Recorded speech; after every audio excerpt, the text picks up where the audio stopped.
Episode 117, Star Wars News on Star Wars Day.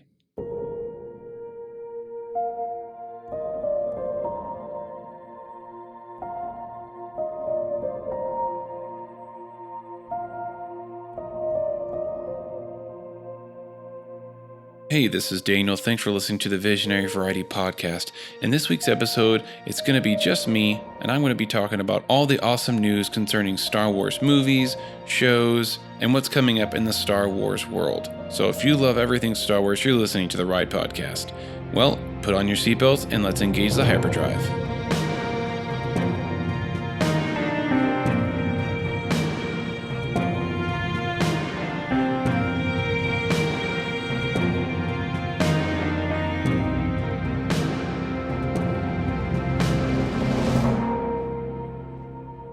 If you're listening to this on May 4th, today is Star Wars Day. Woo woo, may the Force and the 4th be with you.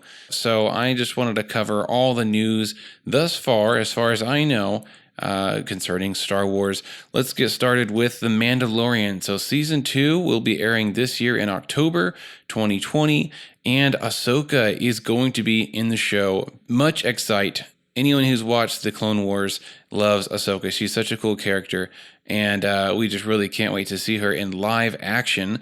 Concerning that, she's going to be played by actress Rosario Dawson, who I'm personally most familiar with from the Netflix show Daredevil. And I think she's a great actress. I think her look, even her skin tone, everything is just going to be really, really good for the character. Can't wait to see how she's going to come into the show, interact with the Mandalorian, and do whatever she's going to do. Very, very excited about that. The voice actor who plays Ahsoka Tano in the animated Clone Wars show, her name is Ashley Eckstein. You know, a bunch of people were complaining, oh, why isn't Ashley playing Ahsoka? She should play Ahsoka, blah, blah, blah, blah, blah. And she actually had something to say about it. On her Instagram, she had kind of like a 4 or 5, page, what do they call it, carousel post with text explaining what her take is on it. And it was a very nice post. It was very positive. She seems like a super sweet lady and a big Star Wars fan. But she did say, she said, it's been my dream for 14 years to play Ahsoka Tano in all forms. So she is stating, hey, I would love to have played her. But at the same time, she did reiterate a few times how she's not involved in The Mandalorian, and she's not in charge of anything. She has no say in the casting, which, it's kind of a no-brainer. But so she said she would love to have played her, but it's not up to her. And even though she didn't get picked, she's totally fine with it, and she's really thankful for all the fans who have loved the show, supported it, and ultimately saved the Clone Wars show and brought it back for an additional closing season. Speaking of which, the Clone Wars show itself is coming to an end with this final season. We'll be getting those 2 finale episodes airing May 1st, which if you're listening to this now, it's already happened. And then the final closing, part 2 finale is May 8th. So that is a big deal. Clone Wars has been wildly successful all throughout its airing. Honestly, I've really never heard the end of it. From all ages. My kids love to watch it, and of course there's plenty of adult fans that watch it and know all the stuff that goes on, have YouTube videos about it every episode. There's even podcasts that cover each episode. So it's a big thing, and it's done really well. And it's coming to a close, sadly. And remember, Clone Wars, the show, it takes place before Star Wars Episode 3, Revenge of the Sith. So it's all kind of leading up to Order 66, which is when all the Jedis get killed. So we'll see that, I believe, in these, probably just the last episode is when it's really going to go down and happen. So yeah, there's that. Continuing our discussion on The Mandalorian, we've got something called the Disney Gallery, The Mandalorian. It's coming out also on May 4th on Disney Plus, of course, and it's going to be an 8-episode miniseries, or rather documentary series about The Mandalorian. So I'm assuming this is going to be the making of, behind the scenes, production stuff, notes about how it was written, how it was created. They had some really cool visual effects tricks they did on the show. You can find this online already. It's not really news anymore. But what they did for some of the scenes was they set up a huge canvas cloth kind of panorama thing that would hang like a huge drape about 20 or 30 feet on either side, and it looked about 15 to 20 feet tall. It was hanging surrounding the set or the area where the actors were acting, and on this cloth, they projected the alien panorama of the planet or the world that they were on. So they were basically able to create any surrounding they wanted, any background, any landscape, any city area, perfectly projected in 3D around the actors. And of course, as the cameras move around in the real space, they're getting different perspectives. The background is blurred.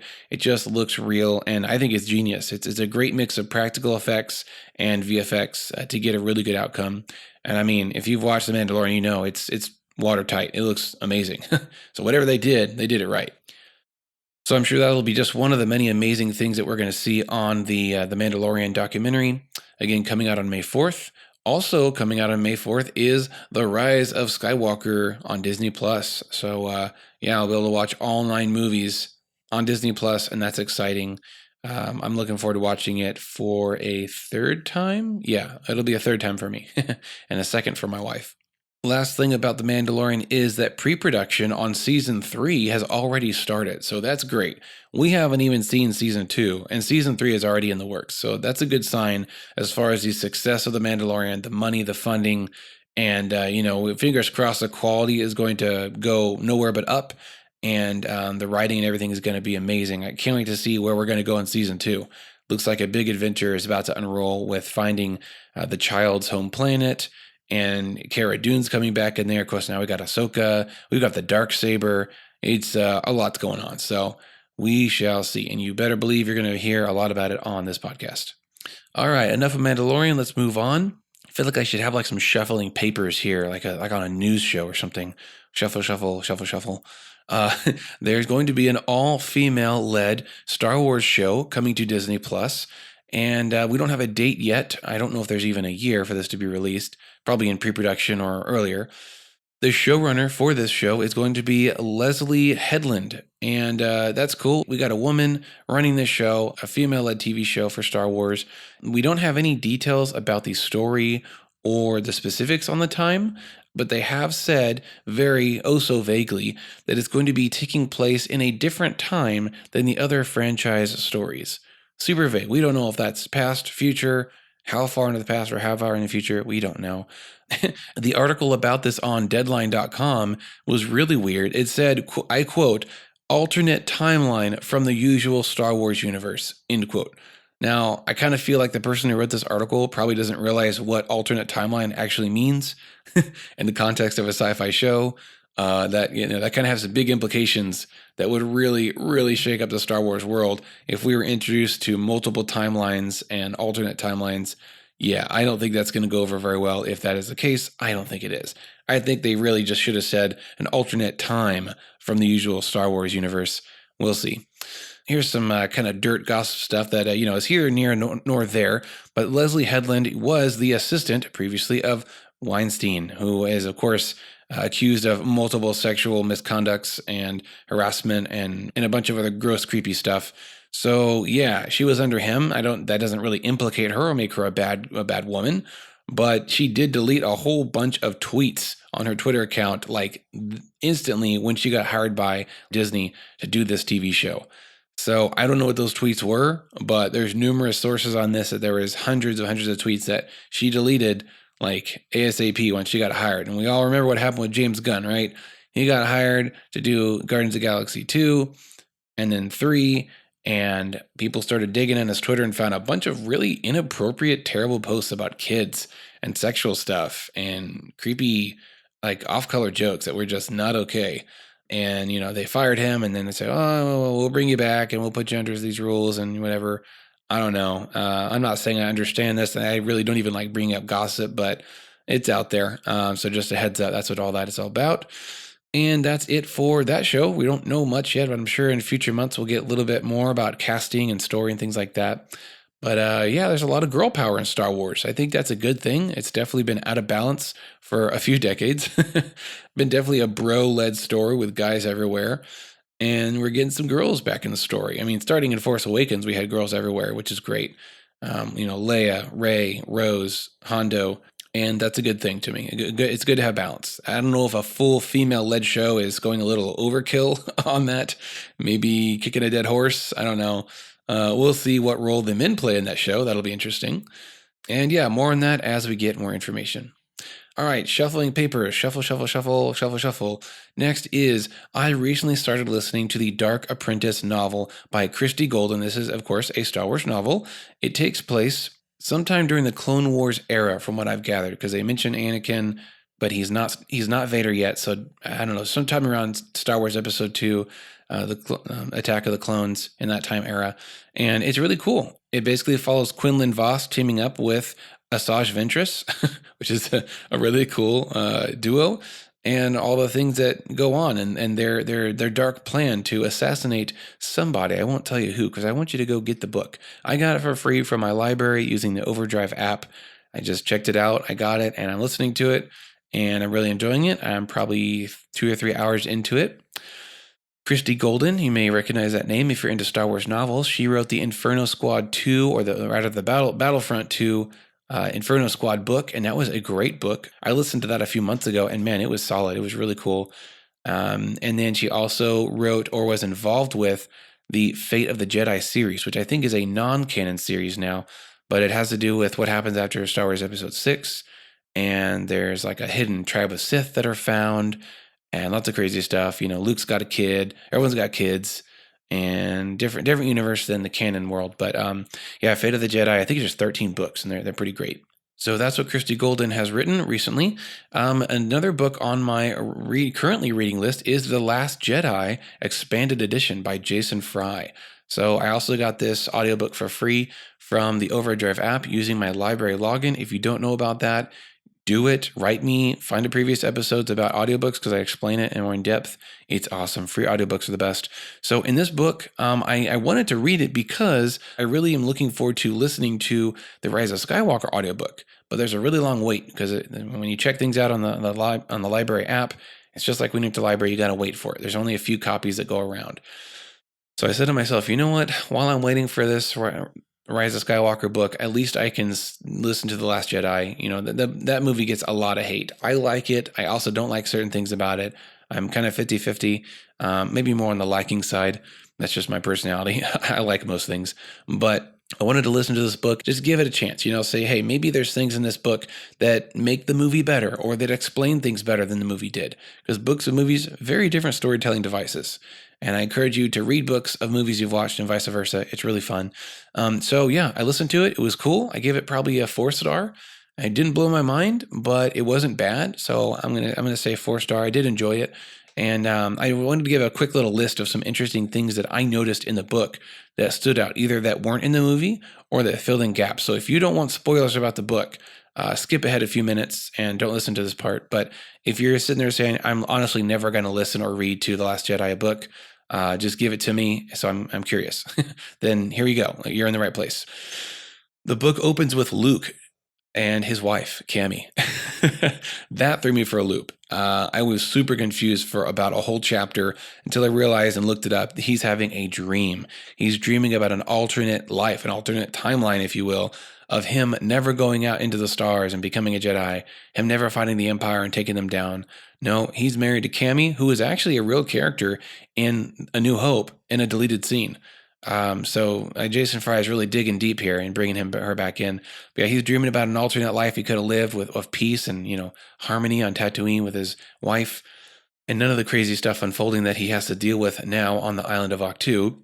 Next is Luke was going to leave with Rey. He actually kind of had a change of heart. He went out to leave with Rey to say, you know what, you're right. I'll come with you and I'll help you with this whole resistance thing, fighting the First Order. I'm coming. But what happens? Rey's already up and left with the Falcon. He was too late. Also, the book does a great job of explaining the emotional turmoil that's going on inside of Luke. Yeah, the way that he is and why he is the way he is when Rey finds him and he just tosses that saber behind him and has to deal with grumpy, burnt out Luke for, quite a while. So I like that it explains that, what he's thinking, why he feels that way and why he cut himself off from the Force and why he's pretty much not a Jedi anymore. It also goes into the emotional mess that Kylo Ren is and his feelings of abandonment and betrayal towards not only his parents, but also towards Luke. He has a lot of feelings in that area that are dark and that led him to, being more easily swayed and possibly even just manipulated through the Force by Palpatine/Snoke. So that's great to see because honestly, I was really kind of left high and dry in that movie because we don't know what happened in the past.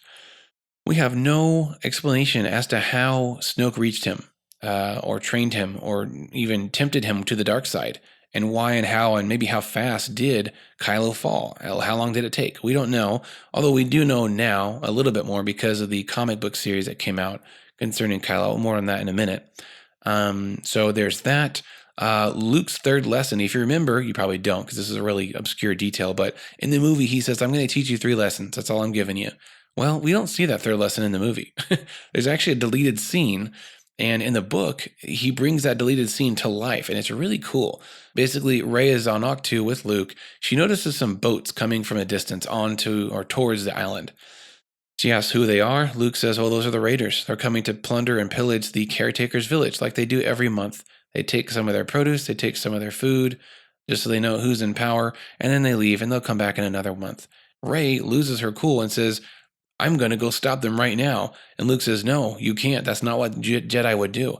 Jedi are about balance. And if you go and retaliate and destroy or kill those attackers, they're going to come back stronger next time. And they're going to kill more caretakers. And it's going to get worse and worse. And it's this really great back and forth of what should she do? And honestly, I was kind of in a standstill too. But Rey, being herself, bolts off, runs full speed with her lightsaber ignited through the forest, and goes to save the caretakers. When she arrives, it's just a party, and those people coming were just nice other caretakers, and they're having a little festival. Luke was playing her and giving her a lesson to see what kind of personality she had. Is she going to stand by and let people be destroyed, or does she have that fire inside of her that longs for justice? And she does, and that's what the Resistance needs. So that was cool. Also in the book, we get different perspectives from different characters. We get some inside information about Hux and his ideas of ruling the First Order. We get a kind of fun perspective of not only BB-8 fixing the X-Wing, but the X-Wing itself, like arguing through protocols and programming directives, arguing against BB-8 and all the damage that has been done to it while it's in a fight. So there's really cool, lots of great perspectives of different characters, and of course more backstory about Rose, some more stuff about DJ and Finn as well. Just everyone. Everything is much more deep and dense in a book, which is why I love books. Lastly, and this is one of my favorite things at the end, was Luke has artifacts in his hut. We all know that, right? We actually see some of them. We see a compass, which is revealed in one of the video games where that came from. And we see a necklace hanging on the wall that has a red kyber crystal in the core of it. It looks like a lightsaber core with the crystal still intact, and it is, in fact. But that's just a few of them that we see in a short few clips in the movie. But in the book, after Luke has passed away, become one with the Force, whatever, the caretakers do their little thing. They come and clean out his hut. They're basically housekeeping for a hotel, like kind of like that. They come by, they see his saber there, so that's there. I think that's his green saber. And they also clean out some of the artifacts. And it goes into this really cool little exposition that says that some of these artifacts have been here for a millennia. Some of them have left, and some of them have come back with other visitors to the island. And there's also been other visitors. And concerning that, it also says there's been other people that have come to the island, have stayed for some time. Some of them have left quickly. Some of them have stayed for a long time. Some are, had good intentions. Some were frustrated, whatever, had deeper issues to deal with. So we kind of get this interesting idea of Octu being almost a timeless, like, oasis for the light side, or maybe just for Force sensitive people in general. And it's like a mountain that the monks go to meditate on, and then they go back out, more focused, stronger, self-realized. I don't know. Well, maybe we'll get some cool stories in the future. I would love to see more stories about Octu, and just seeing other people that have come there in different eras and different times for different reasons. To meditate. Maybe Yoda's been there. Qui-Gon, maybe Jedi that we'll never know about in any other story have been there to do really cool stuff. We don't know. I would like to explore that more. Oh, and my last thing on this list, which is actually a complaint, is I did not read or hear Broom Boy using the Force to draw the broom into his hand. Now I'll admit I may have missed it. I may have zoned out because I was driving, taking an exit, not avoiding a car wreck. I don't know. I usually listen while I drive, but I missed the point where he uses the Force, and I was really taken aback. I was like, okay, that was a big moment. He has the Force. We need to know that he's a nobody with the Force. That's like the whole point of that scene, and that's why it's genius. I love that scene, especially now that we know that Rey is not a nobody. We still have a nobody out there that has a Force, which is Broom Boy. So we have hope that anyone can be someone. And Rey was not a good example of that. So Maybe it was in there and I missed it. I don't know. I need to go back and listen to it again, I guess. So that's it for The Last Jedi. I hope that wasn't too long.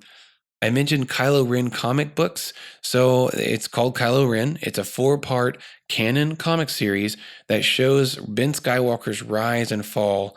And the last issue of it, issue number 4, came out in March 11th, 2020. So it's over, sadly. I was kind of hoping for more. I haven't read them, but I definitely should, because I would like to see the little nitty-gritty details that have been added to explain how Snoke trained him and manipulated him, reached him, and how he betrays his friends. He even kills one of his friends as kind of an initiation rite to be a Knight of Ren. And then it introduces Ren himself and how Kylo takes his place. So there's a lot going on that we don't get any hints of in the movies. If you want more info on Kylo, Luke, and the fall of the temple, go get those comic books and soak them up. Okay, last thing on the episode is the Obi-Wan TV show, which I don't believe has begun any form of production yet, got a new showrunner and writers. So some of the details as to what they were going to do originally have been released online. It looks like they were going to have Obi-Wan watching over and protecting young Luke and possibly even young Leia, who, as we know at this time in the story, Luke is young, he's living in the Lars homestead on Tatooine, working the moisture evaporators. Leia is being raised basically as a princess by Organa on Alderaan. So maybe Obi-Wan would have taken a few space trips out to go check on her, see how things are going, making sure that they're safe. But he would also be dealing with some threats on Tatooine.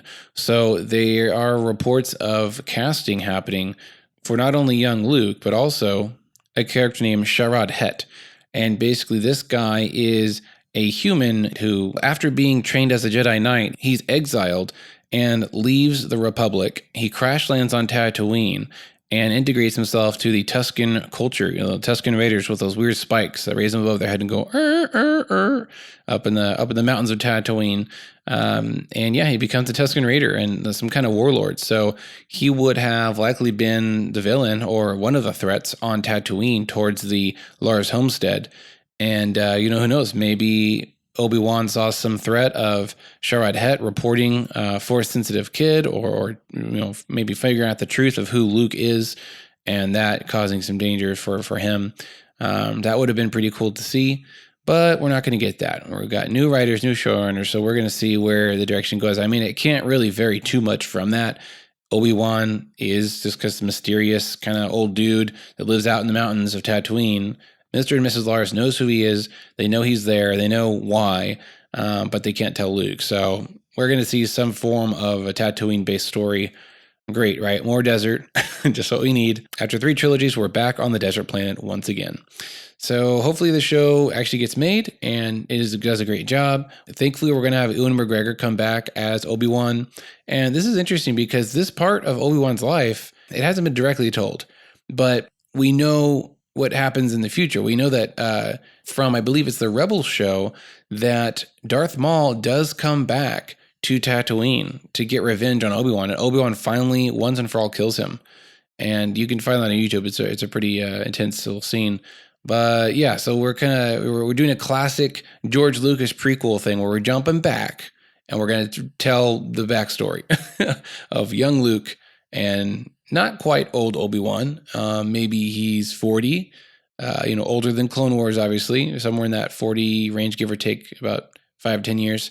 So there we go. Hopefully that show turned out great. And that is it for this episode. Thank you so much for listening. I hope you enjoyed it. If you have any questions about anything, if I got anything wrong, because hey, it happens. So let me know in the comments on any of your social media posts. Feel free to correct me. Let us know what you did on Star Wars Day. Post it to our page. Tag us, something like that. Tag me or Nate. We'd love to see what you did, wore, created, watched, whatever. And yeah, we'll see you next week. And may the Force be with you.